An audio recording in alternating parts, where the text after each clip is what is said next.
riding down a YouTube channel. It's the riding down a YouTube channel. It's the riding down a YouTube channel. It's the riding down a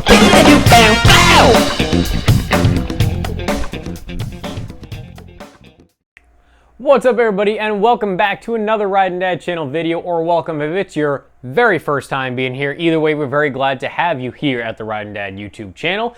Today, I'm getting rid of what I can only assume, you can see a little bit of my leg there. What I can only assume is a cheap aftermarket, or a cheap Amazon aftermarket air cleaner for this Sportster XL883, which, for those of you who don't know, is my somewhat newer bike that I have purchased. Behind you, still I own, is the Lowrider S, which I still have a bunch of stuff. However, it is fall time, or I guess just October as we call it in Florida, because actually you'll be watching this in November, which is still fall everywhere else but Florida we don't have seasons. I can tell it's October, November based on my pumpkin spice espresso.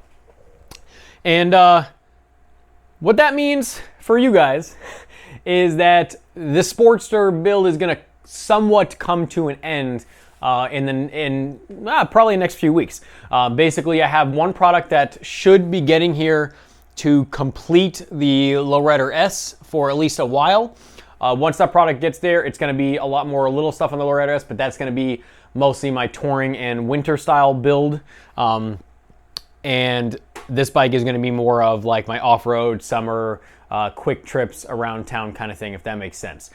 So, because there's no fairing or anything like this, very small, lightweight bike and everything. So I am today going to take this air cleaner off. Like I said, it's not great. It appears like it might actually be a K&N filter. I don't know if it actually is or not. They went through the trouble of getting this, painted to match. However, the paint quality is not great at all. And I don't know, the paint quality and everything else is pretty good. On this, it's not good at all. It's bubbling up in spots, but it might just be the quality of the metal underneath, and it may not have just been finished. Either way, let's just take a look at this filter. I don't see any, there's no way it's a K&N. I don't see any part numbers, any branding or anything like that. There's some letters. Y, IV, YY. Yeah, it's not a K&N. Anyway, you guys saw the, let me put this down. Yeah, that's the good stuff. I'm going with the Elbow.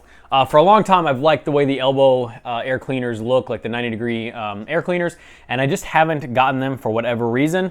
This specific one is the 636 from DK Customs.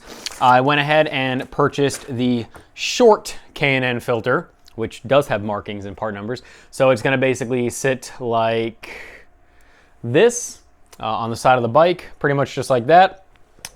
You do need to order a bracket if you don't have a bracket. This specific, I think he probably was not supposed to use the bracket because of the way that this air cleaner bolts up, the past owner of this bike. But either way, I have a bracket already on it. So if you do not have a bracket, you will need to order the OEM bracket or similar. I, however, do. And again, this is the 636 from DK Customs with the short style K&N filter, and I did go ahead and get the external breather kit. Where is it?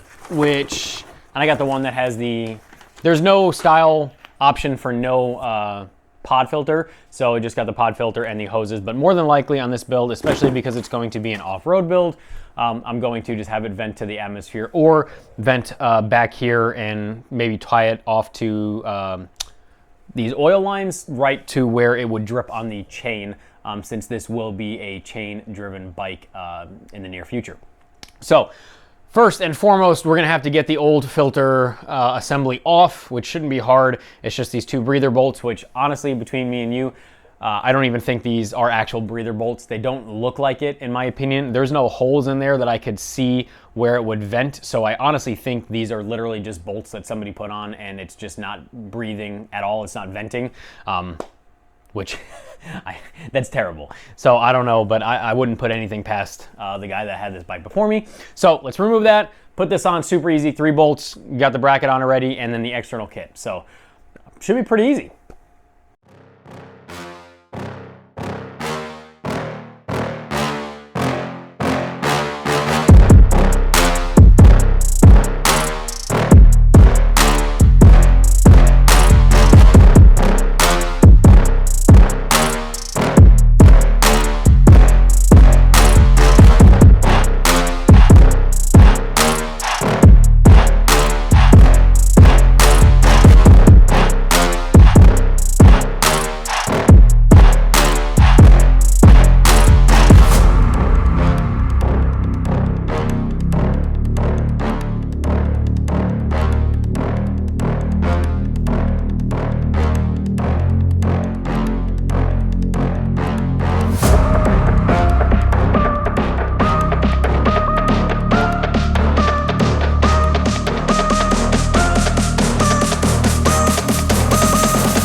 All right, once you got all of your air cleaner, which I'm not 100% on this, I'm actually think I'm gonna order the same lines that I did for my Lowrider S.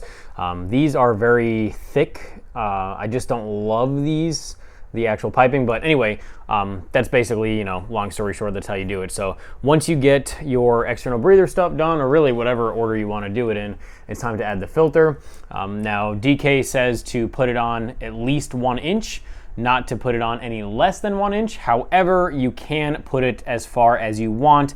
They do state that that 1 inch mark is going to be the absolute best as far as having the Venturi effect and performance wise. So we're gonna go ahead and estimate, because I'm pretty confident I know about what 1 inch looks like. And we're gonna say that that's about right like that. I'm gonna walk to the front of the bike just to make sure that I line up that.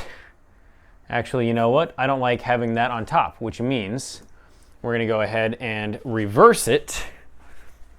But that also means that I am going to go ahead and move that piece up. All right, so let's put it on about 1 inch. Actually, let's see if we put it on right there. Yeah. So we'll put it on right before it gets to that mark. Should be right about the 1 inch mark. And make sure that it looks about even with the bike. Yeah, we could always go ahead and update this later on, but might as well just do it now. Once that is on according to your liking, I'm going to go ahead and tighten down that screw, which is a flathead.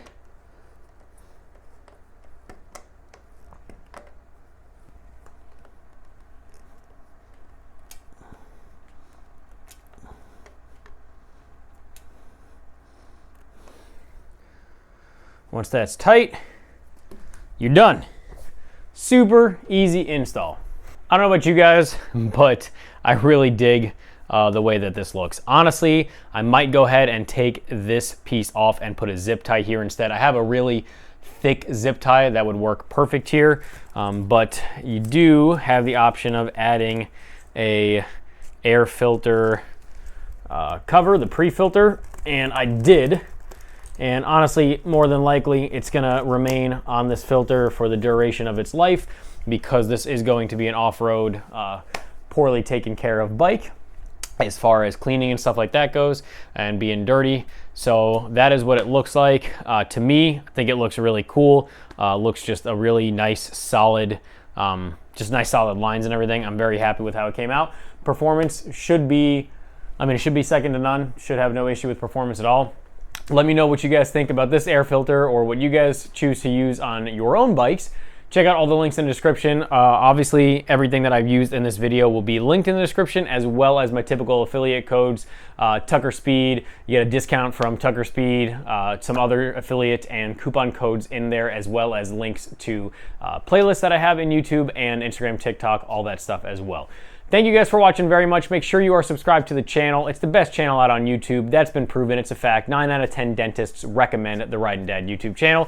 Make sure you give this video a thumbs up. I really would appreciate it. Hit me up on Instagram, TikTok, all that, whatever you want. It's easy to communicate on. And until the next time, guys, ride safe, have fun. Dad